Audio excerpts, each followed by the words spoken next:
Bonsoir à tous et bienvenue. Si vous nous rejoignez sur les antennes de la nouvelle chaîne ivoirienne, merci de suivre ce nouveau numéro de NCI 360, le magazine de la rédaction qui passe en revue l'actualité de la semaine. Au menu ce soir, le divorce désormais consommé entre Bamako et Paris, illustré par l'annonce de la fin des opérations Barkhane et Takuba au Mali. Quels sont les enjeux de ce divorce entre le Mali et la France? La France quitte le Mali, mais reste donc au Sahel. L'analyse et le décryptage de nos invités en plateau dans un instant. Décryptage aussi à venir dans la troisième partie de cette émission de l'interview accordée par le président Alassane Ouattara à nos confrères de RFI et France 24. Voilà pour le sommaire. Bonsoir à vous, chers invités. Avec nous en plateau ce soir, Jean-Christophe Béliard. Il est l'ambassadeur de la République de France en Côte d'Ivoire. Docteur Nikez Nielmen-Il, il est sociologue, enseignant-chercheur à l'université Alassane Ouattara. André Silver-Conan, journaliste éditorialiste, fondateur d'Ivoire Hebdo. Arthur Banga, historien, analyste politique. Enfin, Guillaume Bateau, journaliste, directeur des rédactions de Notre Voix. Bonsoir à vous, chers invités. Merci d'avoir accepté notre invitation. Bonsoir. Bonsoir.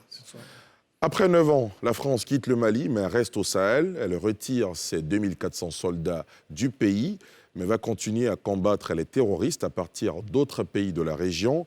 L'annonce n'est pas une surprise et depuis l'expulsion de l'ambassadeur de France au Mali, il y a environ 2 semaines, la décision était devenue presque inévitable. Les forces françaises engagées dans l'opération Barkhane vont donc quitter le Mali dans un délai de 4 à 6 mois, annonce faite jeudi par Emmanuel Macron, qui a souligné qu'une partie de ses forces se redéploierait au Niger et dans les pays du Golfe de Guinée, mais sans préciser les modalités qui doivent encore être discutées. On en parle dans un instant, messieurs. Ce sera juste après ce sujet de Pierre Di-Pomelin. Le président français Emmanuel Macron a rejeté vendredi l'exigence de la junte militaire au pouvoir à Bamako de retirer les soldats français sans délai du Mali et a mis en garde contre toute atteinte à leur sécurité. Emmanuel Macron s'exprimait lors d'une conférence de presse à l'issue du 6e sommet entre l'UE et l'Union africaine à Bruxelles. Je pense que tout ça doit se faire dans le respect, car depuis maintenant 9 ans, la France aide le Mali, équipe, forme, accompagne les armées maliennes, comme les armées de la région, que notre dispositif se réarticulera à quelques kilomètres de la frontière au Niger et que dans l'avenir, nous aurons toujours vocation à trouver les coopérations pour lutter contre le terrorisme. Et je souhaiterais que nul n'oublie dans la région que la priorité doit rester la lutte contre le terrorisme. La junte au pouvoir à Bamako avait demandé à la France de retirer sans délai ses soldats du Mali au lendemain de l'annonce par Paris et ses partenaires d'un retrait échelonné sur les prochains mois. Dans un communiqué lu à la télévision nationale, le porte-parole du gouvernement installé par les militaires, le colonel Abdoulaye Maïga, qualifie l'annonce du désengagement français de violation flagrante des accords entre les deux pays. Le gouvernement de la République du Mali prend acte de la décision unilatérale du 17 février 2022 des autorités françaises de procéder au retrait des forces militaires de Barkhane et de Takuba en violation des accords liant la France et le Mali et impliquant d'autres partenaires. Au regard de ces manquements répétés des accords de défense, le gouvernement invite les autorités françaises à retirer sans délai les forces Barkhane et Takuba du territoire national sous la supervision des autorités maliennes. La MINUSMA, créée en 2013 après le déclenchement des insurrections indépendantistes et terroristes l'année précédente, déploie plus de 12 000 soldats au Mali. La demande de retrait immédiat de la part des colonels arrivés au pouvoir par la force en août 2020 est un nouveau défi à l'ancien partenaire français après des mois de montée des tensions. Jean-Christophe Béliard, quand on est ambassadeur de la France en Côte d'Ivoire et que ces événements se déroulent à quelques 1000 km d'Abidjan environ, comment on se sent? On suit ça d'abord de très près, parce qu'on voit bien les répercussions possibles pour les pays du Golfe de Guinée, dont la Côte d'Ivoire. Donc on suit ça avec sérénité. En Côte d'Ivoire, on suit ça avec sérénité, parce qu'on voit bien que la Côte d'Ivoire s'organise. On voit bien que la Côte d'Ivoire a compris que la solution n'était pas uniquement militaire, mais aussi sociale, économique. Des investissements sont faits dans le Nord. Ce qui est important, c'est que les populations civiles soient dans un cadre étatique. Il faut que l'école soit l'école de la République il faut que les populations adhèrent au projet ivoirien pour ne pas adhérer au projet terroriste. Quelle réaction vous avez vis-à-vis de ceux qui estiment que c'est la présence française qui est de plus en plus vertement remise en cause dans la région? Je crois qu'il faut faire la part des choses entre des manipulations. Voyez-vous, quand on voit le convoi bloqué dans une bourgade au Burkina Faso, on peut se poser la question du pourquoi et du comment. Vous savez, avec 1000 ou 2000 francs CFA, on peut faire beaucoup. Donc je crois qu'il ne faut pas exagérer les choses, il faut les prendre en compte. Il faut se poser des questions sur ce qu'on fait, sur notre présence. Mais je crois qu'il ne faut pas surimprêter. Quand on voit ces manifestations qui sont organisées, il suffit parfois d'un sandwich, d'un Coca-Cola, et puis vous avez 2000 manifestants. Il y a quelques jours des manifestants à Bamako, c'était quelques centaines de Donc manifestants. êtes-vous en train de dire qu'il y a une instrumentalisation parfois? Oui, probablement, très probablement, que l'on voit à l'œuvre aujourd'hui dans d'autres parties du monde. Regardez, si vous suivez l'actualité immédiate en Ukraine, on voit bien que la manipulation fait partie aujourd'hui des relations internationales. Monsieur, réaction? Arthur? Ma réaction d'abord sur ce qui se passe au Mali, c'est bien dommage qu'on arrive à ça. Mais moi, par rapport à ça, j'ai deux questions rapidement à M. Bédia. La première chose, c'est qu'il y a d'abord une dynamique qui est déjà annoncée depuis juillet 2021, une dynamique de départ du Mali. Emmanuel Macron avait annoncé le retrait de plus de la moitié des soldats de Barkhane. Donc il y avait déjà une réarticulation de Barkhane de toute façon qui était prévue et qu'on encourageait, que nous avons soutenu par exemple à Montpellier dans nos discours. Mais ça posait une question que le ministre Choguel Maïga, le premier ministre Maïga avait posée à New York. C'est de dire c'est une décision unilatérale et on peut vous reprocher la même chose en Centrafrique aussi face à Zagaris. Est-ce que finalement vous ne pensez pas que cette façon de décider de partir de façon unilatérale ne creuse pas en quelque sorte l'entrée de Wagner et des Russes justement? Et deuxième chose par rapport à ce que vous venez de dire, est-ce qu'on peut limiter les manifestations à de la manipulation? Est-ce que vous ne pensez pas vraiment que quelque part il peut y avoir un sentiment anti-français qui grandit de plus en plus dans la région? Et une sorte d'adhésion d'une grande partie de la jeunesse.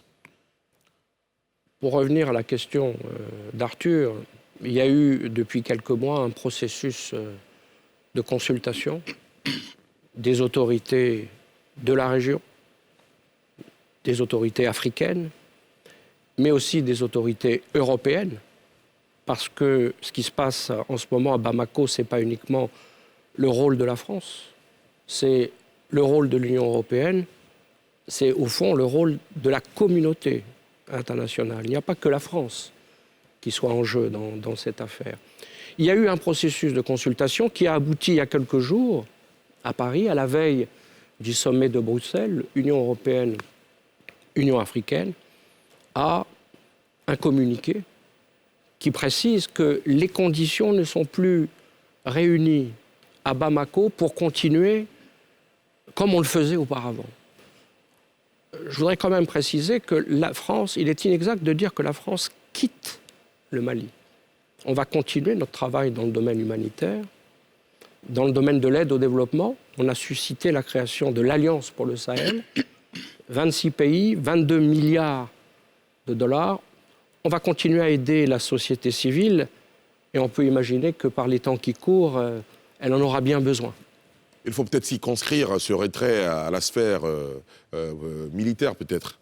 André Silver? Monsieur l'ambassadeur, pour moi, ce qui se passe au Mali actuellement peut être représenté de cette façon. Un couple est en crise et fait appel à un parent, un père, une mère puissante et respectée. Et ce parent qui vient donc comme médiateur arrive dans le couple, chez eux à la maison. Il réussit à empêcher la crise. Le couple était au bord de la dislocation. Et il y a un modus vivendi qui consiste à dire, écoutez, que chaque membre du couple aménage dans une chambre à part. Et le médiateur, donc cette personne qui a été appelée à la rescousse par l'une ou les deux parties, décide de s'installer là pour surveiller justement cette solution qui a été prise. À l'avenir, le couple a bien envie de retrouver la chambre commune. Le mari ou la femme, ou les deux en même temps, ont envie de retrouver la chambre commune. Seulement voilà, le médiateur, donc ce parent respectable, est là et ne favorise pas justement le retour à cette chambre commune. Et donc, c'est un peu cela, pour certaines personnes, l'action de la France au Mali. 2013, on voit donc le président François Hollande qui vient comme un libérateur, parce que c'est ce qui a été. Le pouvoir de Bamako a été préservé grâce à l'action de l'armée française, c'est indéniable. Mais il y a eu cette forme d'interposition, et depuis lors, de nombreux Maliens ont eu le sentiment que plus rien ne s'est passé. Est-ce que vous ne comprenez pas ce sentiment, cette façon pour certains Maliens de comprendre l'action de la France au Mali? Bon, vous l'avez rappelé, en 2013, les terroristes étaient en train de progresser vers Bamako. Le président malien de l'époque appelle Hollande. Il lui dit « Si vous n'intervenez pas, demain, je serai un homme mort ». La première réaction de la France a été d'abord de contacter l'ensemble de la région, à commencer par la CEDEAO et l'Union africaine. Et la question c'était, est-ce que vous pouvez le faire? Et la réponse unanime, ça a été, faites-le, parce que c'est maintenant qu'il faut le faire. Ensuite, quand vous regardez la géographie du Sahel, la géographie du Mali, c'était pas forcément simple. Quand vous regardez les nombres, rappelez-vous le nombre de soldats de l'OTAN qu'il y a eu au Kosovo, et quand vous regardez le nombre de soldats qu'il y a eu dans l'ensemble du Sahel, il y a eu des succès militaires. Surtout, la France a cherché, et je crois, a réussi à multilatéraliser le dossier. Au départ, il y avait la France. Ensuite, il y a eu les Nations Unies, la MINUSMA. Il y a aujourd'hui 15 000 hommes. Et d'ailleurs, la France se bat à New York pour obtenir que l'opération soit sous chapitre 7. Ensuite, la France a suscité la création du G5, qui a fait du bon travail. Ensuite, la France a fait venir l'Union européenne, avec une opération, dans un premier temps, de formation des forces maliennes, IUTM, puis, dans un deuxième temps, des forces spéciales, Takuba, pour venir en soutien aux forces de la région. Donc le problème n'est pas uniquement le problème de la France. Le problème du Sahel, c'est le problème du monde. Et quand vous regardez aujourd'hui les deux organisations terroristes qui sont à l'œuvre dans le Sahel, Daesh, Al-Qaïda, le centre de gravité du terrorisme dans le monde, qui était auparavant en Irak, en Syrie et en Afghanistan, est en train de se déplacer vers l'Afrique. Et ce n'est pas uniquement le Sahel, c'est l'Est de la RDC, c'est le Mozambique, c'est la Somalie. Donc c'est un phénomène global qui ne concerne pas uniquement la France. On pointe du doigt la France parce que la France a été la seule à répondre au moment où il fallait répondre. Il fallait répondre parce qu'il y avait une urgence.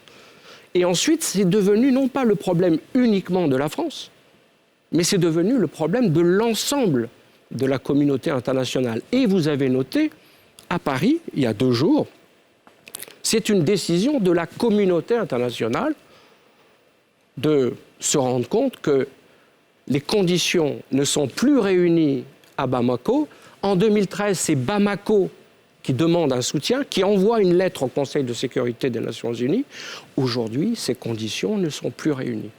Donc, la France, il ne s'agit pas uniquement de la France, mais de la communauté internationale qui va quitter militairement le Mali, mais pas en termes d'économie et de développement, et qui va se réarticuler, se réorganiser dans le reste de la région. Très bien. Guillaume Bateau. Oui, moi je voulais, quand André parle de couple, bon, je crois que l'ambassadeur a répondu. Est-ce que les Maliens étaient en couple avec les terroristes? Est-ce qu'ils ont envie de se retrouver avec les terroristes? Je crois que ce n'est pas la question. La question qui se pose, au-delà de tout ce qu'on peut dire, et je remercie l'ambassadeur pour l'éclairage, parce que à Bamako, malheureusement, ces putschistes-là essaient de jouer sur l'émotion d'un certain nombre de personnes pour faire croire qu'elles ont un combat à mener contre la France. Il n'y a pas de combat à mener contre la France. La réalité, c'est que M. Goïta et ses amis n'ont aucune légitimité. Ça aussi, il faut que les Africains le disent. Il faut que les Africains aient le courage de le dire. M. Goïta et ses amis n'ont aucune légitimité pour parler au nom du peuple malien. On voit bien qu'ils envoient le peuple malien droit dans le mur. C'est vrai que je riais quand l'ambassadeur parlait d'un coca et un sandwich. Il en faut un peu plus. Il faut transporter des gens, etc., pour faire des manifestations. Mais ces gens, ces colonels qui sont assis à Bamako, n'ont aucune légitimité. Et je dis que le problème du Mali, ce n'est pas une question de couple ou qui veut retrouver une chambre. C'est plus sérieux, c'est plus grave que ça. Parce qu'effectivement, les terroristes fonçaient sur Bamako et peut-être même sur Abidjan. Nous avons eu des attaques terroristes ici à Abidjan. Il ne faut pas qu'on fasse la fine bouche. Donc la situation aujourd'hui, au Mali, au Sahel, dans le monde entier, nécessite une réaction, une riposte collective. C'est suicidaire de faire croire qu'avec une société de sécurité privée, on peut régler un problème que plusieurs États structurés n'arrivent pas encore à solutionner. Donc, ce n'est pas une question de couple, c'est une question de gens perdus qui n'ont rien à faire au palais de Koulouba, qui doivent rentrer en caserne et laisser le peuple malien s'exprimer, choisir ses dirigeants légitimes qui pourront en ce moment discuter avec les États sérieux. Parce que tout ce qu'on dit ici et là, on le sait aujourd'hui, bon, ça fait peut-être joli, hein, ça fait la mode de crier sur la France, mais l'ambassadeur l'a dit. Quand il y a des attaques terroristes au Mozambique, mais c'est pas la France qui y est. Quand il y a des attaques un peu partout dans le Sinaï, la question du terrorisme, il ne faut pas la résumer à un problème. S'il y a des difficultés avec la France, je veux bien qu'on les pose, qu'on les discute, mais avec des autorités légitimes. Parce qu'aujourd'hui, on ne peut pas faire l'impasse sur l'illégitimité de ces putschistes et considérer que les États sérieux qui essaient de trouver une solution globale aux problèmes de notre sous-région, on va faire le malin. Non, moi je crois qu'il faut vraiment poser des problèmes sérieux. Premièrement, les autorités putschistes actuelles au Mali n'ont aucune légitimité. Elles n'ont pas vocation à parler au nom du peuple malien. Ce sont des autorités transitoires qui devraient faire en sorte de débarrasser le plancher le plus tôt possible. Et c'est pourquoi vous avez vu la déclaration. Quand le colonel qui parle de décision unilatérale, il faut être sérieux. Vous expliquez l'ambassadeur d'un pays et vous attendez à ce qu'il vienne vous demander, bon, que je vais partir. Il faut que les gens soient sérieux. Il faut que les Africains soient sérieux. Jean-Christophe Velliard, il y a aussi une partie de l'opinion qui estime que c'est la présence russe au Mali qui a irrité la France au point d'annoncer le retrait de ses troupes. Alors, d'abord, je voudrais revenir sur ce que vous venez de dire. Allez-y rapidement. L'Afrique l'a dit, la question de la légitimité. La CEDEAO l'a dit. La CEDEAO a sanctionné lourdement le Mali. Sanctions économiques, sanctions financières, et l'Union africaine aussi. Donc, je crois que les choses sont claires de ce côté-là. Nous n'avons pas de problème avec la Russie en tant que Russie. Et le président Macron l'a dit, il a rencontré le président Poutine il n'y a pas longtemps, à Moscou.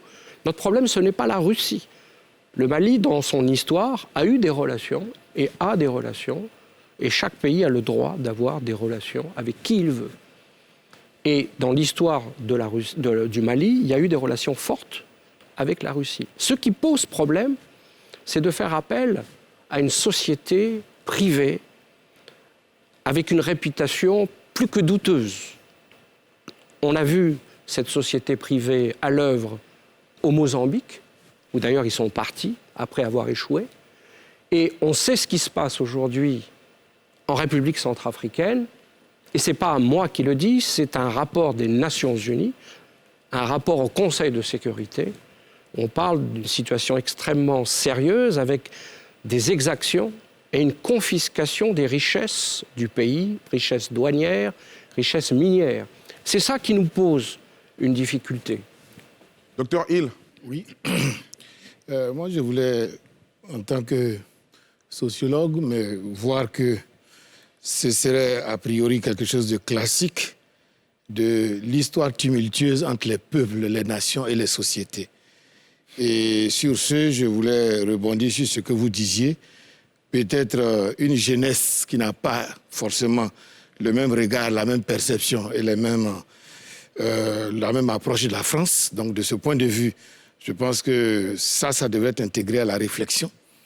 Et aussi, le peuple va toujours réagir en fonction de ce que lui estime être légitime. Parce qu'il y a la question de l'égalité, mais il y a la question de légitimité. Et il y a aussi une question fondamentale aujourd'hui, c'est la production de la vérité. Les politiques en produisent, la jeunesse en produit, les réseaux sociaux en produisent, donc la multiplicité des vérités. En plus, il y a aussi le phénomène de la mondialisation, qui fait que c'est une aspiration profonde de tous les peuples du monde à vouloir dire leur type de vérité. De telle sorte qu'à un moment donné, je pense, comme l'a dit l'ambassadeur, il faut véritablement poser des vraies questions, parce qu'il y a des vraies questions. Derrière peut-être l'enchaînement de déclarations qui a abouti peut-être à une situation de crise, dans cette crise mondiale de ces conflits asymétriques-là, il faut quand même voir qu'il y a des invariants. Et je pense que les invariants, ça sera toujours de voir que ces questions terroristes-là poussent sur le terreau de la misère, de la pauvreté, et en même temps, ça a le paradoxe d'être en contradiction avec ceux-là même qui viennent sauver les États et qui n'arrivent pas à apporter la réponse. Donc, à un moment donné, on aura l'impression que la paix est menacée par la misère économique et sociale, et ceux qui viennent aussi n'arrivent pas à adresser ces questions-là. Parce qu'eux aussi, quand ils viennent, en dehors de la terreur qu'ils font subir à la population, essaient de se poser en sauveur. Donc, comment est-ce que chaque fois, ce sont les sauveurs qui deviennent les gens rejetés après? Et comment est-ce que chaque fois, le peuple est plus ou moins laissé pour compte? Et à un moment donné, je pense que le mécanisme d'instrumentalisation ou la perception de l'instrumentalisation ne peut pas largement suffire pour expliquer tous les phénomènes. D'accord. André? Il faut que les choses soient très claires. Moi, je ne soutiens pas le coup d'État au Mali. Ma position là-dessus est connue. Je ne soutiens pas les autorités de transition, la junte malienne. Ma position aussi est connue sur ce chapitre. Donc, mais là n'est pas le débat. Le débat aujourd'hui est que même le président français Emmanuel Macron a acté le départ à la demande plus ou moins ou informelle, ou si vous voulez formelle, de la junte militaire. Donc là n'est plus le débat. Première chose. La deuxième chose, je l'ai dit, le fait est que, après que l'intervention militaire française au Mali a pu donc sécuriser le pouvoir de Bamako, depuis 9 ans, en dépit du fait que plusieurs États, plusieurs structures, plusieurs institutions se sont ralliées, qui sont alliées à la demande de la France, arrivées au Mali, le fait est que plusieurs zones au Mali sont sous occupation. C'est ça le fait. Qu'est-ce qu'on fait? Faut-il maintenir le statu quo ou envisager d'autres solutions? C'est de cela qu'il s'agit. Et donc, moi, personnellement, je suis d'accord avec le départ de l'armée française au Mali pour la raison toute simple que depuis 9 ans, c'est le statu quo et les choses ne bougent pas. C'est de cela qu'on parle. C'est en cela que Bamako parle d'échec. Paris estime qu'il n'y a pas eu d'échec. Réaction, Jean-Christophe Béliard? Est-ce qu'il y a eu échec? Qu'est-ce qui se serait passé si on n'y était pas allé? 2, il y a des cadres importants de Daesh et de Al-Qaïda qui ont été éliminés. 3, d'avoir fait venir la communauté internationale. Le problème du Mali est devenu le problème du monde. Nations Unies, Union européenne, G5. Et surtout, et c'est ça qui est fondamental, mais je suis absolument d'accord avec ce qui a été dit, la réponse ne peut pas être que militaire. La réponse, c'est aussi l'économie, le développement. La réponse, c'est la définition et le développement d'un islam modéré. Pour que les gens comprennent ici, c'est l'islam du Kozim et pas un autre islam. Je crois que aujourd'hui, la question qui se pose, ce n'est pas des armées étrangères de faire le travail. Parce qu'il y a une première phase qui se passe bien, et puis on le voit dans la deuxième phase. On l'a vu en Afghanistan. La vraie réponse, c'est que ce soit les armées locales qui fassent le travail. Et nous soutenons ces armées locales par de la formation, Académie internationale de lutte contre le terrorisme, par de l'équipement, par du renseignement, par du soutien, par de l'accompagnement. Takuba, ce n'était pas les forces spéciales européennes qui faisaient le travail, c'était les forces spéciales du Mali, du Niger et du Burkina qui faisaient le travail, et on les accompagnait. La réponse est celle-là. Il faut construire des armées. Et au Mali, l'Union européenne a mis des moyens importants pour essayer de construire une armée, avec le succès qu'on connaît. Mais le problème du Mali, c'est aussi qu'il y avait un accord de paix, mais qui n'a jamais été mis en œuvre. Un accord de paix avec les gens du Nord, avec les Touaregs. Et cet accord n'a pas été mis en œuvre, ce qui explique les difficultés et qu'on soit dans cette situation aujourd'hui. Donc, moi, je suis d'accord avec ce constat. La réponse ne peut pas être que militaire, et le fait que nous intervenions n'est pas satisfaisant. On l'a fait parce qu'il n'y avait pas d'autres possibilités sur le moment, mais il faut, pour le futur, que les armées africaines prennent le relais.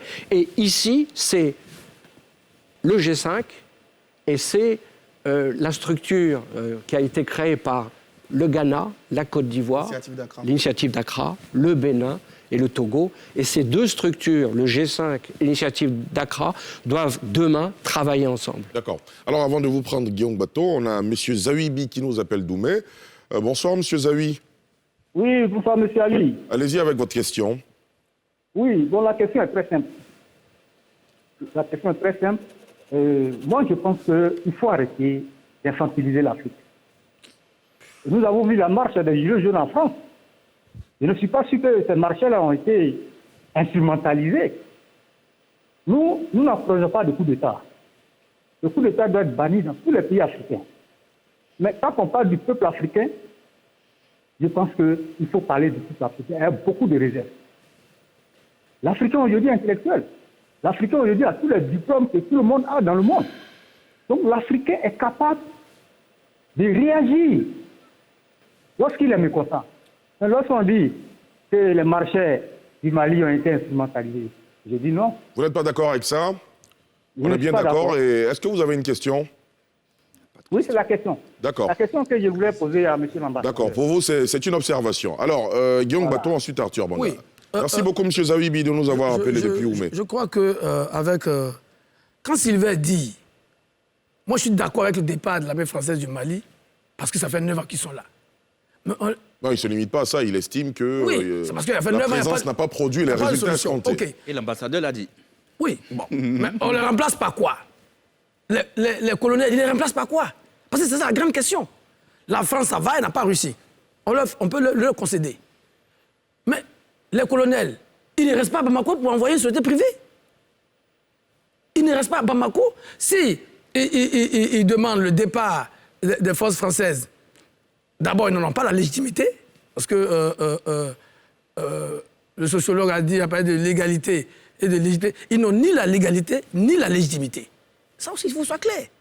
Donc, quand on leur dit de partir, on les remplace par quoi? Par Wagner? Ça veut dire que ces coloniaux ne peuvent pas se battre? Ils ne peuvent pas libérer leur pays? Donc, finalement, ça sert à quoi d'avoir pris le pouvoir à Bamako? Donc, il faut que les gens aussi soient conséquents avec eux-mêmes. Arthur, je termine. Terminez rapidement, allez-y. Je termine pour dire que, l'ambassadeur l'a dit, il ne faut pas que les Africains se cachent derrière leur propre turpitude. Parce que la France intervient parce qu'il n'y a pas d'armée au Mali. Parce que l'armée est en déroute. Et ça, ce n'est pas la faute à la France. Ce n'est pas la faute à l'Union européenne. S'il n'y a pas d'armée, si vous avez vu en Éthiopie, quand il y a eu la rébellion dans le Tigré, le Premier ministre éthiopien, il a mobilisé ses troupes, il est monté au front. Il y a des soutiens turcs et consorts aussi. Oui, mais au moins, on n'a pas vu les Turcs venir être en première ligne. Ils sont battus. Donc, il faut que les Africains apprennent à être responsables. On appelle les autres parce qu'on est en incapacité de faire face à nos propres problèmes. On n'a pas pris le temps de construire de vraies armées, et ce n'est pas seulement le Mali. D'accord. Voilà. Alors, M. Konaté, vous nous appelez de la France. Vous avez une question sur le redéploiement des troupes dans toute la zone, notamment des 3 frontières. Monsieur Konaté, vous me recevez? Monsieur. Oui, bonsoir. Je salue tout le monde sur le plateau. Merci. Quelle est votre question? Allez-y. J'ai une petite observation avant ma question. Rapidement. Mon observation, c'est de poser la question aux intellectuels qui sont sur le plateau. Comment est-ce qu'ils voient la démocratie? Ah, là, vous nous amenez à refaire un autre débat. Hein. D'accord, allez-y, poursuivez quand même. La démocratie dans les bons termes, parce que je vois souvent des gens sur le plateau qui essayent d'excuser le coup d'État. Je ne vois pas... Ça nous honore pas. Et la question, c'est de savoir comment la France va se redéployer dans les autres pays. Et surtout, comment ils vont communiquer sur ça, au fait. Parce que je vois que le problème du Mali aujourd'hui, c'est la désinformation. Et Barkhane n'a jamais communiqué sur ses exploits, etc., etc. Merci beaucoup, M. Konaté. Je rappelle que vous nous appelez de la France. Jean-Christophe Béliard, réponse? Alors, je vais répondre indirectement à la question de la démocratie. Oui, rapidement, oui, bien sûr, sinon on sera obligé de refaire le débat. Parce que la séquence en cours, on l'oublie. La séquence en cours, c'est quoi? La CEDEAO avait demandé aux putschistes maliens d'organiser des élections au plus tard en février 2022. La junte a décidé de ne pas le faire et de rester 5 ans au pouvoir. C'est parce que la junte veut rester 5 ans au pouvoir qu'elle a fait appel à Wagner. L'objectif de faire venir Wagner, c'est de protéger la junte contre le reste du Mali, contre le peuple malien. L'objectif de la junte, ce n'est pas d'utiliser Wagner contre les terroristes. Et c'est ça qui a amené la décision française. Ça ne pouvait pas être possible de travailler dans ces conditions-là. Concernant le redéploiement, le redéploiement, ce sera le résultat de discussions avec les pays environnants du Mali. Je fais remarquer d'ailleurs que lorsque des pays comme la Mauritanie ont fait leur travail, il n'y a pas eu d'attaque en Mauritanie. Les Mauritaniens ont fait leur travail.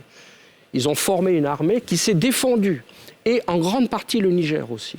Qu'est-ce qui va se passer dans les semaines et les mois à venir? Nous allons travailler avec les pays de la région pour voir avec les pays de la région ce qu'elles souhaitent que l'on puisse faire avec elles. Et quand je dis nous, ce n'est pas la France, c'est l'Europe, c'est les États-Unis, c'est la communauté internationale. Et cette question, nous la posons également à la Côte d'Ivoire. Que souhaitez-vous que l'on fasse en Côte d'Ivoire? Nous n'avons pas la solution. Nous ne sommes pas venus, le chef d'état-major de l'armée française était ici il y a une dizaine de jours, il n'est pas venu pour dire nous allons faire ça, il est venu pour travailler avec les Ivoiriens, pour voir avec les autorités ivoiriennes ce que nous pourrions faire avec les Européens. Même chose avec le Bénin, même chose avec le Togo, même chose avec le Burkina, où les forces spéciales françaises sont toujours là, et même chose avec le Niger. Et comme vous l'avez dit au début de votre reportage, les autorités du Niger, le président Bazoum, a autorisé, parce qu'il s'agit d'un accord. Nous étions au Mali parce qu'il y avait un accord, nous avons un accord de défense avec le Mali et avec le Niger. Une partie du dispositif, et une partie de la force Takuba, qui travaillait sur la frontière Niger-Mali-Burkina, mais qui va le faire maintenant à partir du Niger. Arthur? Rapidement sur 2 choses. Sur le principe du redéploiement, en fait, à chaque fois qu'il y a redéploiement dans ces conditions, l'idée, c'est de redéployer sans nuire la capacité de réaction. Donc, il faut trouver toujours le bon équilibre entre quelle âme fait partie, quelle âme conserver, etc. Sauf que la question que je veux poser autour de ces redéploiements, on est tous d'accord, on l'a répété, et que l'intervention doit être le dernier recours dans notre relation. J'aime même plus le mot coopération et le mot aide, c'est des mots que j'aime plus dans notre relation, dans notre partenariat. Et l'ALCT, c'est très bien. L'exercice Flint qui se passe aujourd'hui, c'est très bien. Mais justement, est-ce qu'on ne manque pas là le coche de se concentrer sur ces questions de formation, de monter en puissance des armées africaines en voulant redéployer forcément? D'autant plus que c'était déjà prévu que la moitié de Barkhane devait partir dans le courant 2022. Pourquoi la question n'est pas aujourd'hui de dire, OK, plutôt que de se redéployer dans certains pays avec des forces d'intervention, limiter justement cette coopération au soutien, etc. Deuxième chose que j'aimerais dire, sur le sentiment anti-français. Je pense, le docteur Lille a dit, l'un des intervenants a dit, il peut y avoir de la manipulation. On est bien d'accord aujourd'hui, la manipulation, je suis tout à fait d'accord avec vous, fait partie des relations internationales, fait partie même de la politique de tous les jours. Mais est-ce que ce n'est pas nier un fait que de comprendre que quelque part, il y a un sentiment anti-français qui monte, justifié ou pas, incompris ou pas, mais il faut aussi avoir le courage de le dire. Et à partir de ce courage-là, je pense qu'on travaille déjà ensemble dans le cadre de Montpellier sur briser les imaginaires, changer des choses.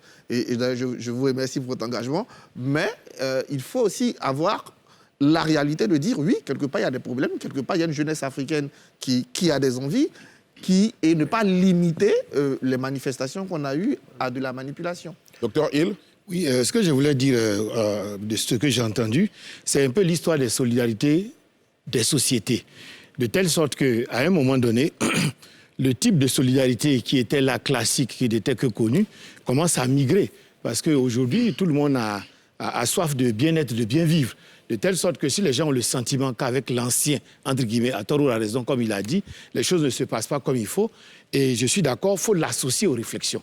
Parce qu'aujourd'hui, je pense que là où c'est réel ou si c'est perçu, c'est le sentiment que quelqu'un impose un peu sa notion de bonheur ou de démocratie ou de bien-être aux autres.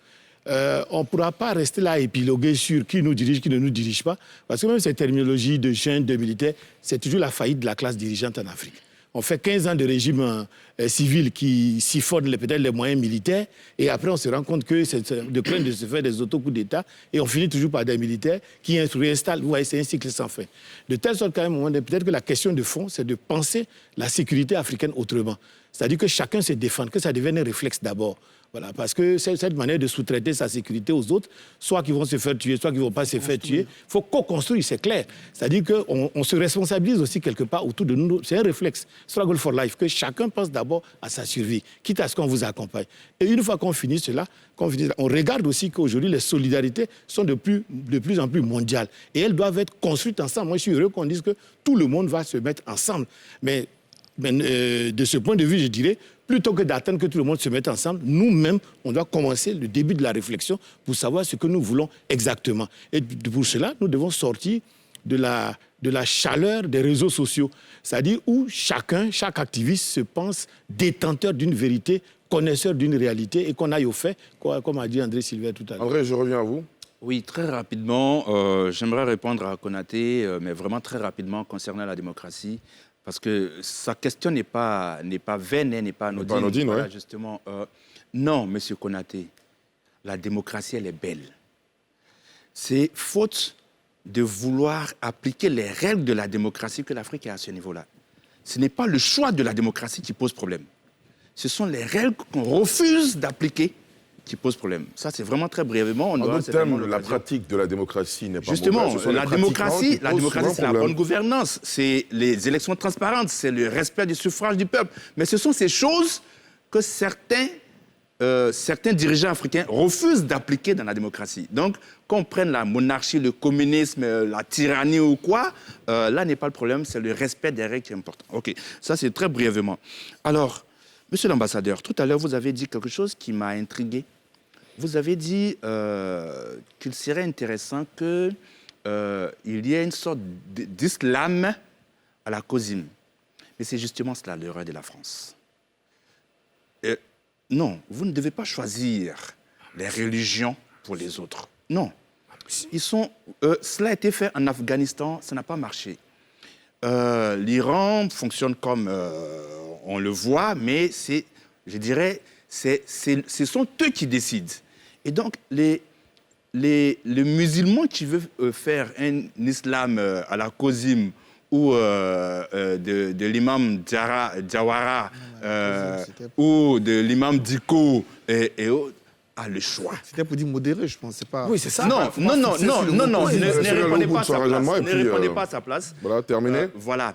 Et donc, c'est tout cela qui entretient le sentiment que vous appelez anti-français, que j'appelle sentiment anti-méthode française. Pourquoi? Prenez l'exemple du Tchad. Mais c'était un coup d'État que le président français a tout de suite adoubé. Vous voyez? Mais en même temps, quand la situation se passe au Burkina, il y a une attitude différente. Non, les principes démocratiques ne doivent pas être à géométrie variable. Et c'est cela le problème qui fait qu'il y a une sorte de sentiment que vous appelez anti-français, que j'appelle anti-méthode française. Maintenant, concernant le Mali, ma position là-dessus, elle est claire. Il n'appartient pas aux armées étrangères, aux soldats européens, américains ou que sais-je encore, de verser leur sang au Mali. Ce sont les soldats des forces armées maliennes. Et africaines. Et accessoirement africaines, je suis d'accord. Tu dois verser leur sang au Mali. Cette forme de libération qu'on veut déléguer à une armée, qu'elle soit officielle ou officieuse, en l'occurrence Wagner, moi, ça me choque. Parce que justement, le colonel Goïta et son Gotha de militaires qui ont pris le pouvoir au Mali n'ont pas dit aux Maliens qui ont adhéré à leur coup d'État qu'ils allaient déléguer ce combat à une armée étrangère. Non, il faut qu'ils prennent leurs responsabilités. Il faut que l'Afrique prenne ses responsabilités. Très bien. Oui. Alors, avant de vous passer la parole, avant de revenir à... Exactement, je reviens à vous tout à l'heure. Ce sera après cette contribution de ce monsieur qui nous appelle de Bamako, justement, qui requiert l'anonymat. Bonsoir. Pourquoi?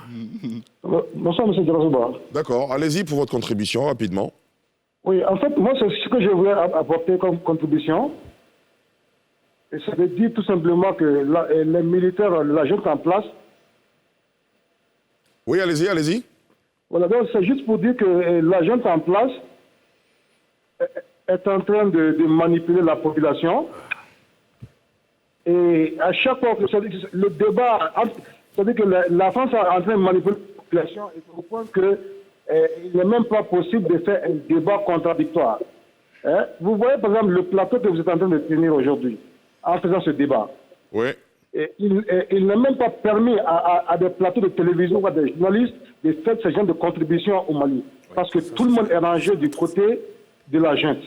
Alors qu'on sait pertinemment que ce que la junte est en train de faire contre la France, et qui n'est pas normal parce que la France est venue nous sauver en 2013, et dire que nous allons remercier la France comme ça, et sans même respecter le formalisme, pour que ce soit vraiment, c'est tellement décevant de la part de nos autorités en place. Et concernant la légitimité de la junte, est-ce qu'il y a besoin de rappeler que la junte est venue par un coup d'État et qu'il n'y a pas eu d'élection? Donc l'illégalité est vraiment patente. Moi, je ne vois même pas la discussion autour de cela. Maintenant, vous savez, quand vous êtes au Grand à Bamako aujourd'hui, il n'est même pas permis à une personne de donner un avis contraire par rapport à sa position ou contre la junte. Hein? Comment est dans un pays où on parle de démocratie, vous n'avez pas le droit de donner votre point de vue contre une junte qui est au pouvoir, et dès l'instant que vous essayez de donner un avis contraire, on vous traite d'apatride ou de faux malien. Est-ce que ça c'est... Non, actuellement, vous savez, il y a Maître Konaté qui est avocat, il y a l'autre, Etienne Fakaba Sissoko qui est aussi. Voici quelques intellectuels qui ont essayé de donner leur point de vue. Mais dès qu'ils ont essayé de donner leur point de vue, on les a traités d'apatrides, de faux intellectuels ou de bandits de la France. Donc quel est ce pays, quelle est cette démocratie qu'on veut inculquer ou qu'on veut donner à vous? Vraiment, c'est un peu décevant. D'accord, très bien, on vous a bien compris. Il suffit de dire que non, ce que Assimi Goïta a fait, c'est pas normal, et on vous traite directement d'apatride. D'accord, on vous a bien entendu, je suis obligé de vous arrêter. Je rappelle que vous avez requis l'anonymat, vous nous appelez depuis Bamako. Jean-Christophe Béliard, réaction, allez-y. Alors d'abord, sur les questions militaires, au fond, on est d'accord. Et la philosophie des choses en Europe, en France et ici est la même. Il n'y a pas le souhait de continuer à intervenir. Il y a un débat chez nous sur les bases. Et notre philosophie des choses, depuis pas mal d'années, c'est le soutien aux initiatives africaines, le soutien aux forces africaines en attente, à Addis Ababa, à l'Union africaine, le soutien à la CEDEAO, le soutien à l'initiative d'Accra, le soutien aux forces armées qui doivent faire le travail, et nous sommes uniquement en soutien. Si nous intervenons, non seulement nous ne serons pas populaires, mais les pays dans lesquels nous serons ne seront pas populaires non plus. Ça, c'est la première chose. Deuxième chose, vous avez raison sur le sentiment anti-français. J'ai pris la situation particulière de ces derniers jours à Bamako, mais quelque part, il y a un problème, et on reconnaît qu'il y a un problème en France, d'où la réflexion en cours, sommet de Montpellier, questionnement sur la guerre d'Algérie, questionnement sur ce qui s'est passé au Rwanda, la question du franc CFA, la question des bases, la question des restitutions. Des imaginaires. L'ensemble de notre relation, ici à Abidjan, on a organisé un certain nombre de débats avec des jeunes, à Bobo, à Yopougon, pour essayer de réfléchir ensemble sur ce sujet, parce qu'on n'est pas dupe, on se rend compte qu'il y a des difficultés, et on préfère poser des questions, essayer de répondre à ces questions, plutôt que de faire comme si de rien n'était. On est bien d'accord là-dessus. On se retrouve sur ces sujets. Très bien. Guillaume ? Oui. D'abord, je salue notre frère qui a appelé du Mali. On voit bien que c'est la terreur aujourd'hui à Bamako, qui est obligé de parler sous anonymat. Et c'est ce que nous disions il y a quelques jours ici, sur ce plateau. Quand on nous fait croire que tous les Maliens sont d'accord avec la junte, mais il est clair que c'est faux. Et c'est faux. Et je remercie ce frère-là qui est venu nous restituer la vérité sur cette popularité factice de ces militaires. Je voulais dire, bon, André a récusé le thème de l'islam. Je crois que l'ambassadeur voulait parler de l'islam modéré. Il est clair qu'on préfère un islam modéré à un islam violent. Ce n'est pas de l'islam. Non, si, mais ceux qui le font se réclament de l'islam. Donc, il ne faut pas qu'on soit complexé face à un certain nombre de situations. Il faut aborder les questions avec responsabilité. Nous avons intérêt à avoir des religions pacifiques qui prennent un message de cohabitation pacifique. Donc ça, il ne faut pas se complexer là-dessus. Ce que moi je veux dire, et je vais peut-être terminer par là, sur cette question. Quand on dit que oui, il y a des sentiments anti-français, certainement, et je crois que l'ambassadeur a le mérite de le reconnaître, même dans les relations familiales, il arrive qu'entre vous et votre épouse, entre vous et vos enfants, il y a des difficultés. Mais vous discutez. Vous ne vous lancez pas les pierres. Aujourd'hui, quand on nous dit que la relation avec la France ou avec l'Europe de façon générale, qui dure depuis des siècles, on va la remplacer du jour au lendemain par des sociétés privées, par la Russie, moi, ça me fait un peu sourire. Parce que les jeunes Africains, qui ont certainement des raisons de déplorer un certain nombre d'attitudes de la France, mais ils gagneraient d'abord à questionner leurs propres dirigeants. Parce que c'est ça le vrai problème.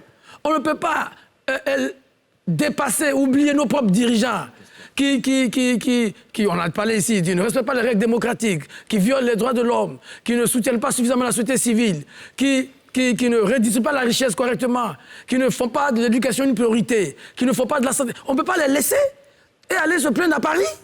Alors, de deux choses l'une, ou on est responsable, on pense que nous devons régler nos problèmes, on pose la question directement à nos chefs d'État, ou on pense que c'est Paris qui doit être la solution, alors donc on laisse Paris tranquille. Donc moi je dis, je ne suis pas de ces Africains qui pensent que tous nos problèmes sont venus de Paris. C'est vrai, on a beaucoup de choses à reprocher à la France. La colonisation, il y a débat. L'esclavage, il y a des débats. Mais il y a d'autres pays du monde, d'autres régions du monde qui ont été colonisées, qui aujourd'hui compétissent d'égal à derrière les anciens colonisateurs. On vous a bien compris. Voilà, donc il faut arrêter oui, la France, les États-Unis, voilà, c'est eux qui ont fait ceci, qui ont fait cela. Nous-mêmes, qu'est-ce que nous faisons? On vous a bien compris, Guillaume Bateau. Merci, alors, messieurs, avant de vous prendre, monsieur Maïga, lui, nous appelle de Bamako aussi, et lui n'est pas d'accord avec l'appelant précédent. Monsieur Maïga, bonsoir. Bonsoir. Allez-y. Bonsoir tout le monde. Bonsoir, on vous écoute, allez-y. Voilà. Je voulais intervenir par rapport à ce qu'a dit tout à l'heure mon compatriote. Oui.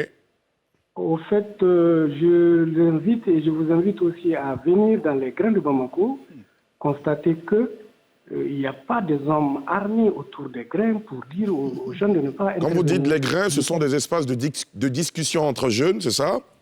Oui. C'est des espaces très importants dans la ville de Bamako. Et pas des plateaux de télé, pas des grains. Allez-y. Le rapport. Poursuivez. En Afrique. Oui, parce que le président auditeur a dit tout à l'heure qu'on refuse le débat au Mali et dans les grains. Non, peut-être qu'il faisait allusion peut-être à des débats sur la place publique, sur les chaînes de télévision nationales. Il n'y a pas des hommes armés dans les grains pour empêcher aux gens de ne pas discuter. Et par rapport à la déliquescence de l'armée malienne, elle est due au fait que le contrat qui existe entre la France et le Mali empêche l'armée malienne de se développer. Il faut le dire. Et c'est ce que la gente voulait changer. La France a refusé. Je vous remercie. Merci beaucoup, M. Maïga. Alors, Jean-Christophe Béliard, c'est une accusation. Hein. Ils estiment que la France empêchait l'armée malienne de monter en puissance. C'est une critique qui est revenue assez souvent. Bon, d'abord, c'est un drôle de dimanche à Bamako, j'ai envie de dire. Nos efforts de coopération depuis des années visent à mettre sur pied une armée malienne solide. Justement, par rapport à ces critiques, lorsqu'il y a eu tous ces événements, on a poussé à Bruxelles pour que l'Union européenne se mobilise et donc a lancé cette opération. Aujourd'hui, il y a une vingtaine de nationalités, des officiers, des formateurs européens, de 20 pays européens, qui font de la formation de l'armée malienne. Donc l'objectif de la France n'est pas d'affaiblir l'armée malienne. L'objectif de la France, c'est que l'armée malienne réussisse. L'intérêt de la France, c'est qu'il n'y ait plus de terrorisme, parce que le terrorisme en Afrique, à un moment donné, aura des répercussions en Europe. Vous avez peut-être vu ce qu'a dit Charles Michel, le président du Conseil européen, hier en marge du sommet. Quand ça va bien en Europe, c'est bien pour l'Afrique. Quand ça va bien en Afrique, c'est bien pour l'Europe. L'intérêt de l'Europe, nous sommes à 15 km de l'Afrique, à Gibraltar. L'intérêt de l'Europe, c'est que l'Afrique réussisse et que l'Afrique soit stable. Et il n'y a aucun autre continent que l'Europe qui souhaite plus le succès de l'Afrique. Donc, ce débat est à côté de la plaque. D'accord. Docteur Hill? Oui, je voulais intervenir sur l'aspect spécifique des croyances des peuples et des sociétés. C'est un débat qui n'est pas négociable, parce que les conflits les plus violents sont toujours ceux qui tournent autour des croyances. Je veux dire que nul n'a le droit à la liberté de culte, de croire en son Dieu ou en un Dieu. Ça, il faut le laisser aux hommes. Je veux dire que ça risque d'être un débat périphérique, mais qui risque d'être très important après. Parce que dans peut-être le sentiment d'infantilisation, le dernier recours qui reste, c'est de faire sa propre religion. Vous voyez aujourd'hui le débat qui secoue la France sur ces questions de voile. Moi, j'étais encore étudiant dans les années 84. Il y avait cette histoire de voile, et le voile islamique continue jusqu'à aujourd'hui. La liberté de culte, de conscience et tout. Quelle est la suprématie entre la République? Bon, peut-être que dans des vieilles civilisations telles que l'Europe, où déjà on a décrété depuis longtemps que l'Église ne peut pas avoir de primat sur la République, même si les relents continuent jusqu'à aujourd'hui, ça peut être plus apaisé. Mais en Afrique, ici, où véritablement on n'est pas encore passé à un stade où la République s'est suffisamment affirmée et protège, je pense qu'à un moment donné, parce qu'il a dit, si vous allez en Irak, c'est autre chose, en Iran, c'est autre chose, en Arabie Saoudite, c'est autre chose. Et peut-être même que l'idée que les gens même se font de la religion des musulmans n'est pas celle-là. Mais néanmoins, tout dépend comment ils arrivent à... Parce que c'est un peu... C'est-à-dire la religion fonctionne un peu comme des idéologies. Comment est-ce que cela arrive à formater l'inconscient collectif, à le mobiliser et à le transformer? Ça, c'est quelque chose qui est tellement profond, qui est tellement primal et ancré en l'homme, que je pense que ces questions-là ne doivent pas être balayées du revers de la main par des choix de spécificité de croyance. Ça, c'est quelque chose qui est inné. On croit, et c'est pour ça même, si vous prenez l'histoire du monde, il y a eu plus d'inquisition en Europe. C'est-à-dire que quand l'histoire des grandes guerres, c'était entre les catholiques et les protestants. Je ne pense pas qu'il y ait... Pour vous dire jusqu'où ça va quand on touche aux croyances. Absolument. Alors, monsieur, je reviendrai à vous. Vous êtes chaud bouillant. Ce sera juste après la petite pause qu'on va marquer maintenant. Vous pourrez réagir. Je vous propose donc cette petite pause et on reprend le débat juste après.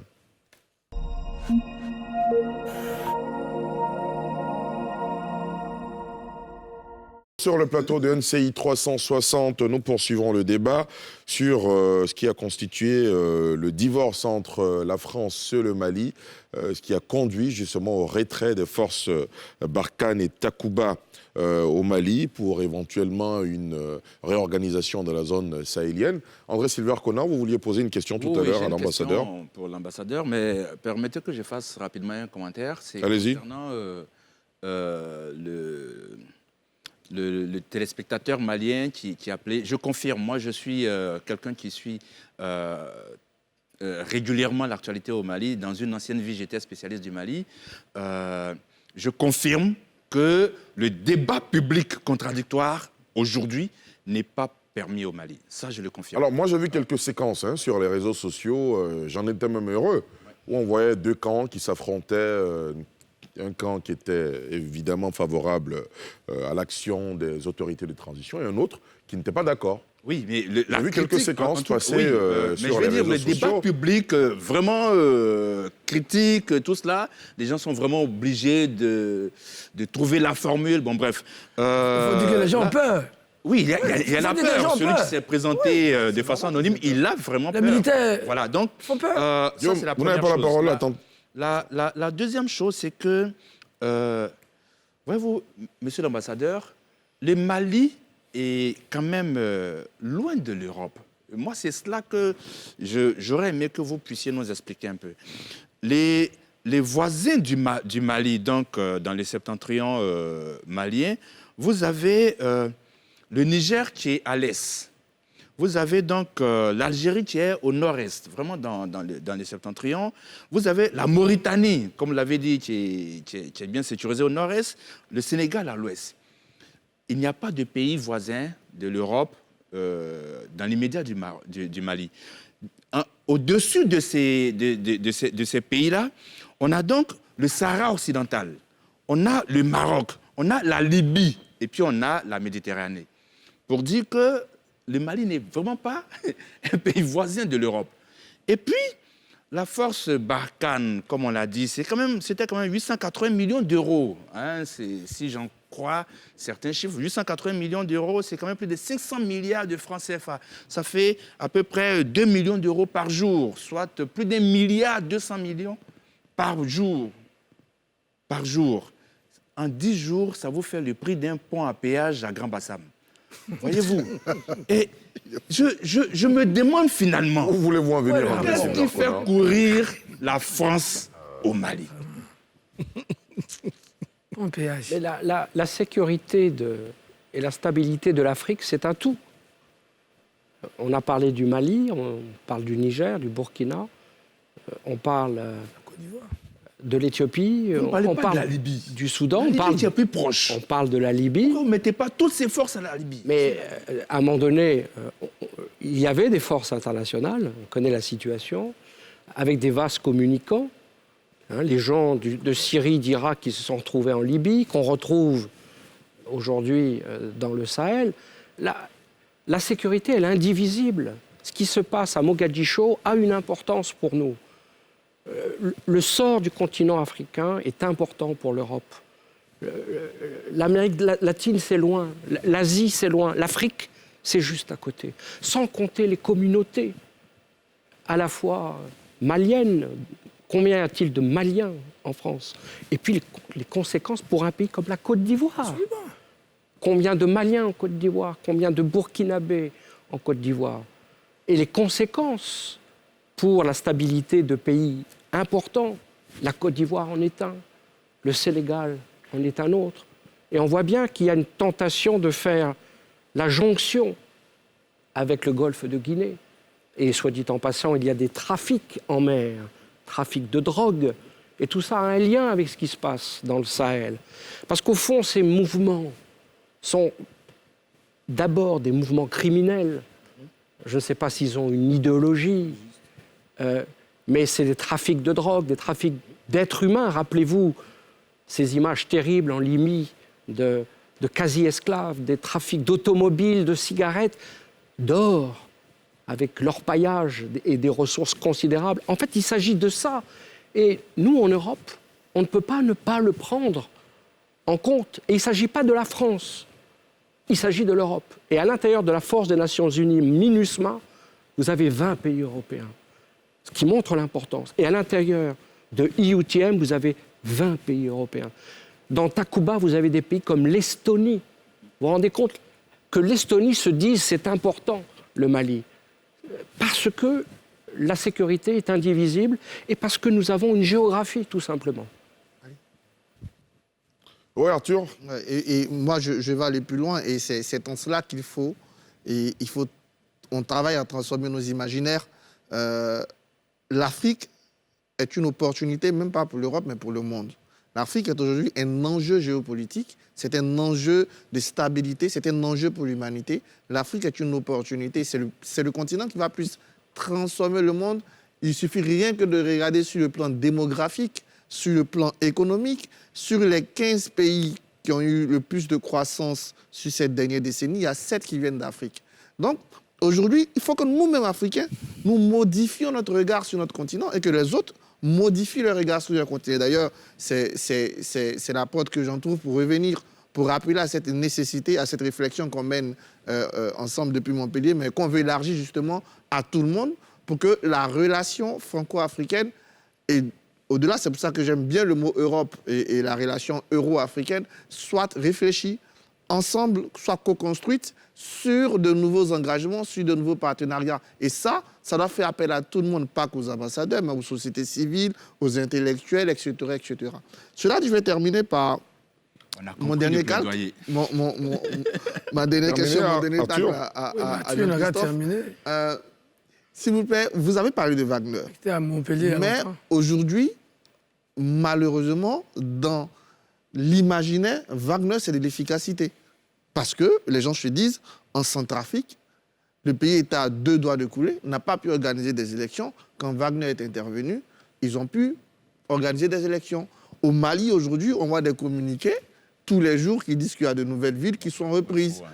C'est pas grave, mais est-ce que vous comprenez que quelque part, ce désir de résultat encourage les gens à soutenir Wagner aujourd'hui et à se dire que Wagner, c'est une solution, puisqu'elle a prouvé en Centrafrique, là où Sangari s'est parti, et au Mali, où la Barkhane s'apprête à partir. Est-ce que vous n'avez pas ce sentiment-là aussi?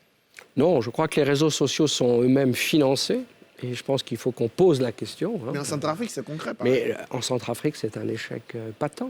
Ça ne marche pas en Centrafrique. Bon. On en reparlera dans quelques mois en Centrafrique. Et nous, au fond, on aimerait bien que ça marche au Mali. La stabilité du Mali nous est chère. Maintenant, on va voir. On rentre un peu dans l'inconnu. Ce que vous avez dit tout à l'heure. On avait une force des Nations Unies. Que va devenir la force des Nations Unies si les forces françaises ne sont pas là? Un certain nombre de contingents. Le contingent allemand a déjà dit qu'il partait. Les Allemands ont dit qu'ils allaient partir. EUTM, que va devenir EUTM? Plus de Takuba. Les Maliens ont expulsé les Danois. Il y avait les Norvégiens qui étaient prêts à venir. Ils leur ont dit non. C'était déjà difficile avec Nations Unies, Europe, France. On va voir ce qui va se passer. Si ça marche, tant mieux pour le Mali. Mais on peut quand même se poser des questions. Guillaume? Oui. Bon, moi, je suis un peu surpris quand André demande à la France d'aller en Libye. Mais je crois que s'il y a des gens... Ah oui, mais s'il y a des gens qui ont intérêt aujourd'hui à ce que la France soit entre nous et le Mali, c'est bien nous. Parce que je pense qu'aussi, face à un certain nombre de phénomènes, on a le regard trop tourné vers le rétroviseur. Parce que les enjeux sécuritaires d'aujourd'hui devaient permettre de revoir notre approche.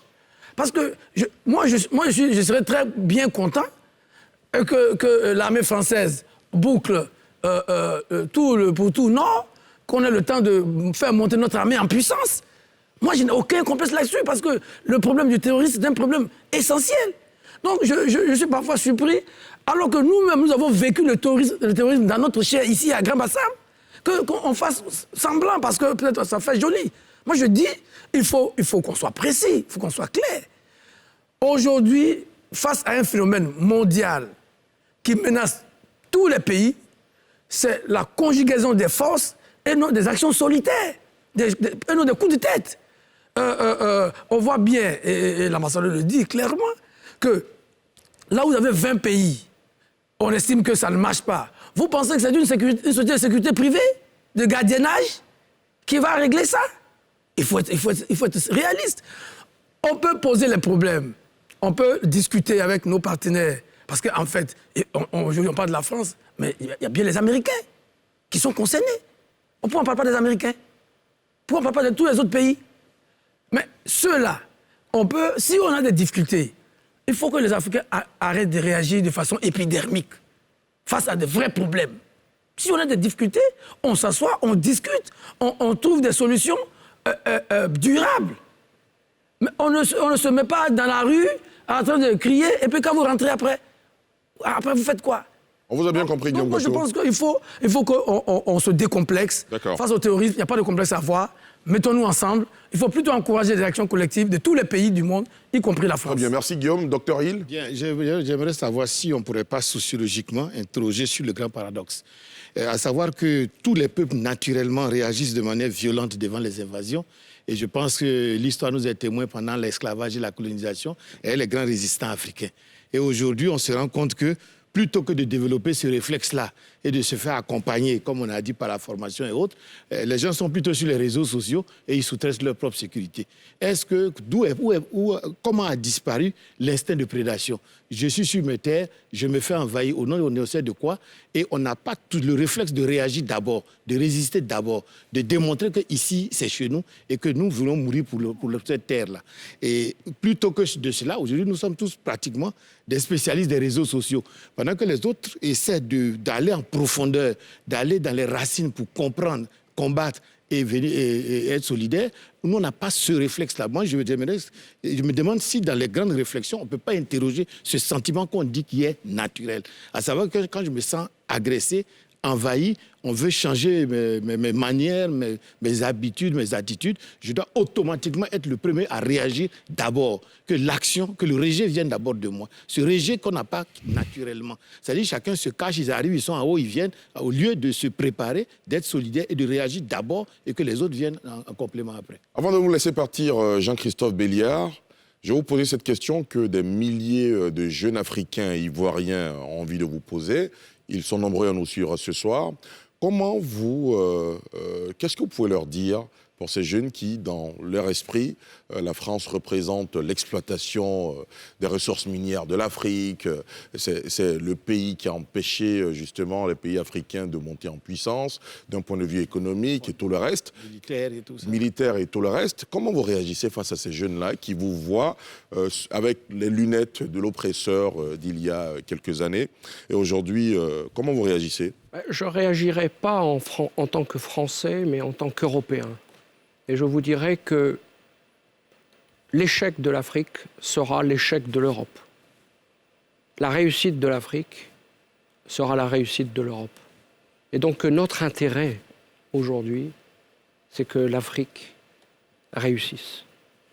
Et pour qu'elle réussisse, il faut qu'elle ait la stabilité. Si c'est le chaos, ça ne pourra pas marcher. Et s'il y a la stabilité, eh bien l'économie peut grandir, financer l'économie, financer les PME, financer les toutes petites entreprises. Et c'est tout le travail qu'on essaie de faire ici, en Côte d'Ivoire, avec les autorités ivoiriennes, à travers les outils Trésor, AFD, Proparco. Et un sujet essentiel, c'est le financement des petites entreprises, des start-up, essentiellement d'ailleurs aussi de femmes, pour créer de la richesse, pour créer de l'emploi. Donc notre intérêt, c'est que ça marche. Merci beaucoup Jean-Christophe Béliard d'être venu sur ce plateau. Merci d'avoir pris part à cette émission. On va vous permettre de vous retirer. Monsieur, vous le savez, le président Alassane Ouattara a aussi réagi au rapport de l'Union européenne qui annonce qu'un projet de loi est en préparation pour fermer le marché européen aux produits issus de la déforestation. En ligne de mire, le cacao dont la Côte d'Ivoire est le premier producteur mondial. Le chef de l'État ivoirien, répondant aux questions de nos confrères de RFI et France 24, n'y est pas allé avec le dos de la cuillère. Je vous propose de voir un bout de cet entretien. L'un des grands sujets de ce sommet de Bruxelles, Monsieur le Président, c'est la protection de l'environnement. Tout à fait. Et l'Union européenne envisage une loi qui empêcherait l'accès à son marché aux produits issus de la déforestation, comme le cacao par exemple. Or, la Côte d'Ivoire est premier producteur mondial du cacao, et certains rapports indiquent que justement, à cause du cacao, la déforestation a continué ces dernières années. Vous savez, je pourrais faire un long développement là-dessus, mais je peux vous dire que ce n'est pas de l'intérêt de l'Union européenne. Vous savez, le monde est multipolaire aujourd'hui. Si les Européens ne veulent pas acheter notre cacao, il y a d'autres qui vont l'acheter. Si les Américains ne veulent pas acheter notre cacao, il y a d'autres qui pourront l'acheter. Alors, ce n'est pas en faisant des menaces. Nous devons travailler ensemble à ce que le cacao soit durable. Voici des pays en Europe qui ont utilisé du charbon jusqu'il y a 30 ans. Voici des pays qui ont pollué le monde entier et maintenant on veut nous faire des leçons. Ah non, ce n'est pas acceptable. Nous sommes d'accord pour que le problème de l'environnement soit au cœur de ce que nous faisons. Mais qu'est-ce que l'Afrique représente en matière de pollution? 4%. Et les 96%, quels sont ceux qui le font? C'est les Occidentaux. Et vous vous êtes développés comment? C'est de la malhonnêteté. Alors non, il faut arrêter. Il faut qu'on travaille à trouver des solutions.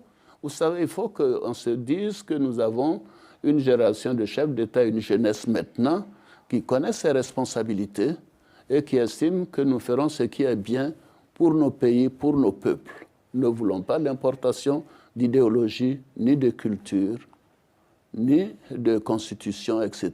C'est terminé ça. Il faut que la considération soit de part et d'autre dans les relations entre l'Europe et l'Afrique. Tous ces engagements qui ne sont pas respectés, j'espère que cette fois-ci on va en parler. Il faut que les engagements soient respectés. Qu'est-ce que nous avons à faire avec toutes ces pollutions des érosions côtières? Qu'est-ce que nous avons avec toutes ces intempéries qui tuent des gens chez nous? Ce n'est pas nous qui créons les problèmes difficiles en matière de pollution. Non, non, écoutez, nous allons en parler. Nous espérons qu'il faut qu'il y ait les engagements, c'est très bien, mais il faut qu'il y ait des suites, il faut qu'il y ait des décaissements, il faut qu'il y ait le développement, il faut qu'il y ait le soutien financier et l'encadrement, etc. C'est tout ce que nous demandons. Alors, messieurs, dans cette interview accordée à nos confrères de RFI et France 24, le président Ouattara était vraiment à cœur ouvert. Il s'est prononcé sur plusieurs sujets allant de la politique intérieure de la Côte d'Ivoire à la question, vous venez de l'entendre, de l'environnement. Comment vous réagissez, André Silver? Analyse? Alors, moi, je suis d'accord avec le président Ouattara concernant le thème de la déforestation et autres. Vous voyez, je pense qu'il y a une grande hypocrisie autour de l'affaire. Prenez la Bible. Dans la Bible, déjà, au temps du Seigneur Jésus-Christ, on parlait de désert. À la religion ce soir, décidément. On parlait de désert. Allez-y. André Denis Tchétchouva. On parlait de désert. Attention.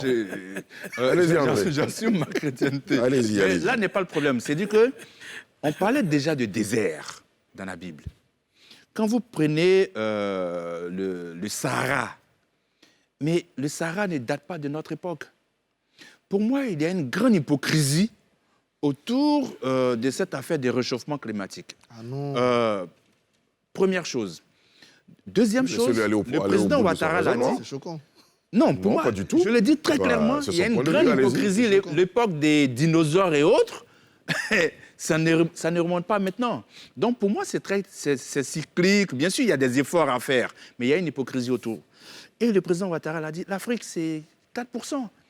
Voilà, et donc, moi je comprends, je connais bien la Chine, je comprends un peu la posture chinoise qui consiste à dire, écoutez, vous avez pollué pour vous développer, bon, écoutez, laissez-nous, nous aussi nous développer. Et je pense que l'Afrique, de façon, les dirigeants africains devraient prendre un leadership très clair sur le sujet pour ne pas se complexer, pour se lancer justement dans la construction, dans le développement de l'Afrique qui passe nécessairement par...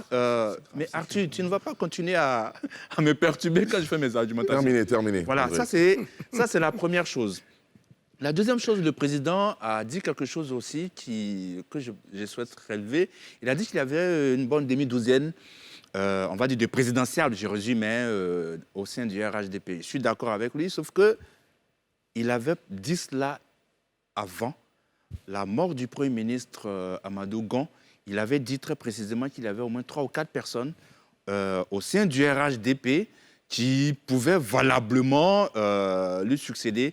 Et puis, malheureusement, quand le Premier ministre Amadou Gon Coulibaly est décédé en tant que candidat du RHDP, c'est les 2 ou 3 autres qui restaient. Bon, on ne les a plus vus au point où le président a été obligé de se porter lui-même candidat. Donc, je suggère qu'on mette davantage en puissance ces 6 personnalités au sein du RHDP que demain, l'argument qui a consisté à dire qu'il n'y avait pas de présidentiable après le Premier ministre Amadou Gon Coulibaly ne prévale pas. Vous avez votre temps de parole maintenant. D'accord. Arthur Non, Banga. mais, non, ce que je veux dire, André, c'est assez grave de l'entendre banaliser les changements climatiques et la déforestation. Il n'y a qu'à regarder... Non, il n'a pas banalisé, il estime qu'il y a une hypocrisie. Si, ce qu'il fait, c'est... Je n'ai pas banalisé, j'ai dit c'est de l'hypocrisie. Ça peut pas être j'ai donné des références. Parce que c'est une réalité. Comprenez le cas de la Côte d'Ivoire. D'ailleurs, le président ne nie pas le problème de la déforestation. Il faut bien regarder. Il y a de l'agacement sur la façon. Il y a pas, on est tous d'accord, on le répète. C'est cet agacement qu'André semble partager. Non, André, lui, est en train de nier la décision. Non, il ne faut pas me prêter ce que je n'ai pas dit. J'ai dit qu'il y a une hypocrisie autour. D'accord. Donc, je suis très Arthur, les questions climatiques sont des questions sérieuses. Notre monde est en danger. Il n'y a qu'à regarder aujourd'hui comment fonctionne le monde entre inondations, sécheresse. Il y a des choses qui sont frappantes. La déforestation en Côte d'Ivoire, on a perdu plus de 90% de notre forêt. Donc, on avait 16 millions d'hectares de forêt, on en est passé aujourd'hui environ 2. C'est des questions sérieuses. D'ailleurs, le président, l'agacement, c'est sur, et on l'a dit tout à l'heure avec l'ambassadeur, c'est sur le fait qu'il y a une sorte de regard de haut. De haut, en fait, on ferme votre marché. Sinon, à part, il est bien d'accord qu'il faut réfléchir ensemble sur la déforestation. Et deuxième chose, attention au modèle de développement. Le développement, on doit le questionner aujourd'hui. Est-ce qu'on doit développer de façon à détruire toute notre forêt? Est-ce qu'on doit développer de façon à polluer notre planète? Est-ce qu'on doit développer de façon à casser les solidarités africaines? Non.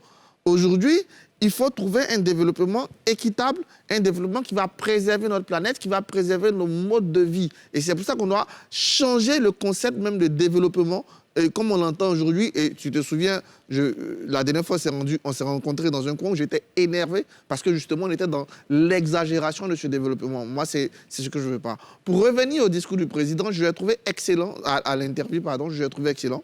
Quelqu'un qui a su maîtriser ses dossiers, comme d'habitude, j'ai envie de dire, qui a su casser les tensions avec son famille Nyamoukouji, dans lesquelles on devait mettre un peu d'eau. On a senti, mais il a assuré clairement sa position de soutenir la CEDEAO face aux juntes. Il a assumé sa position il a même dit si le Mali, si ce n'était pas la junte malienne, elle aurait accompagné cette décision parce que ça appliquait que nos textes. Donc sur le plan international, j'ai aimé son interview.